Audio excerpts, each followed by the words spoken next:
Hello everyone, welcome back to the Pastry Warden. My name is Chef Andre Ward. I'm here to deliver another awesome dessert, the Russian Napoleon cake. It's a variation of the mille-feuille, which means 1,000 layers, that transforms into the satisfying, delicious, flaky cake. But before we get started, please smash that like button and share with your friends and family. And to see more videos like this, please subscribe to my YouTube channel. It is much appreciated. Now that we got that out of the way, let's get into the recipe. Right here we have flour, lots of flour, salt, water, ice cold water that is, and a whole lot of butter. Yeah.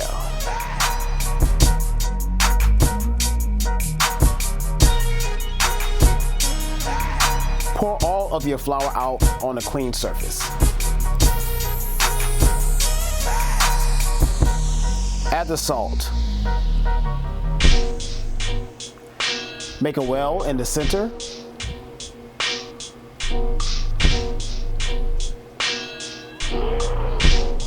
And then add all your butter. And mounds of butter. And more butter. So much butter. To bring it all together, pinch the flour and the butter between your fingers until it resembles coarse crumbs. You should still be able to see the butter chunks inside of your mix.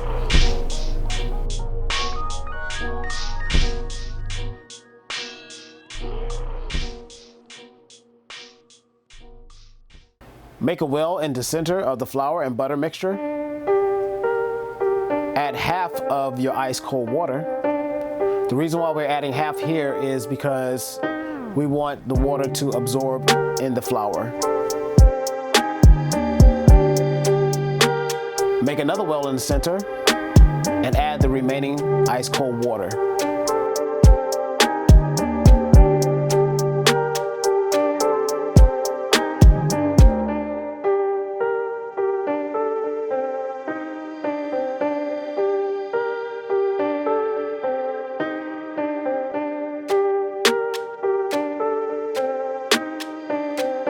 Start bringing the dough together.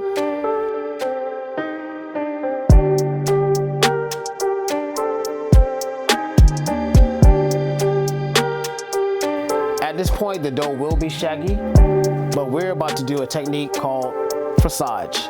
Basically, we're going to sheet the butter inside of the dough. This will also bring the mix together well.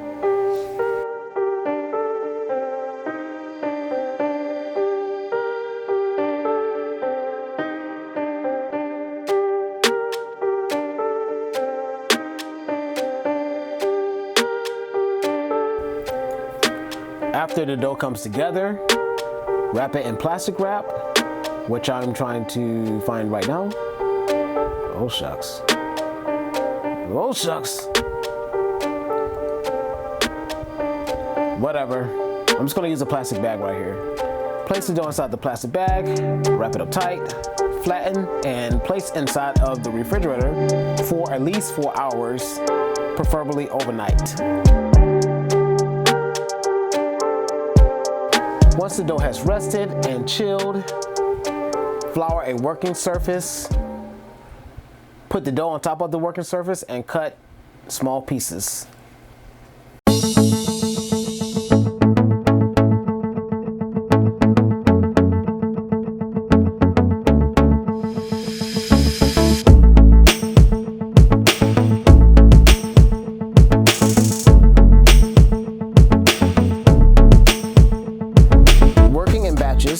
Roll the flaky dough into 10 8-inch rounds, each that are 1/16 inch thick.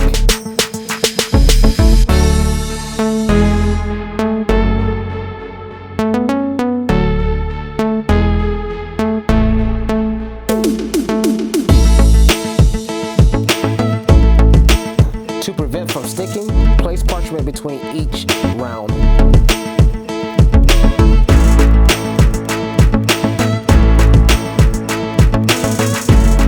Scraps and just throw them away. No, keep these for something else. You can make some apple turnovers or something. Place the rounds on a prepared sheet pan with parchment. Dock the dough with a docking pin, or you can use a fork if you don't have one of these. Cover with another sheet of parchment and place another baking tray on top to weigh it down. Bake in the oven at 375 degrees Fahrenheit for 4 minutes. Rotate the pan and bake for an additional 3 to 4 minutes until golden brown.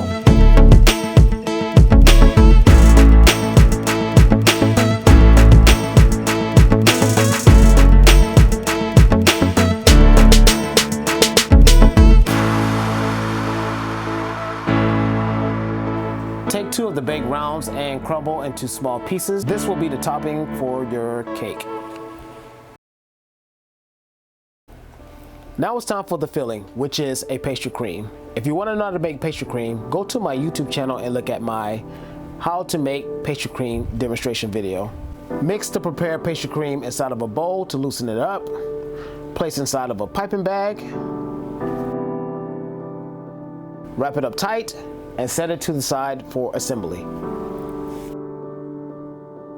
Now it's time to make the chantilly cream. Pour the cream inside of a bowl. Gradually add the sugars while whipping, and keep whipping, and keep whipping, and keep whipping until your arms give out. I wanted to add a special touch to the chantilly, so I decided to add honey. Mix it in until I achieved medium stiff peaks. Just like that.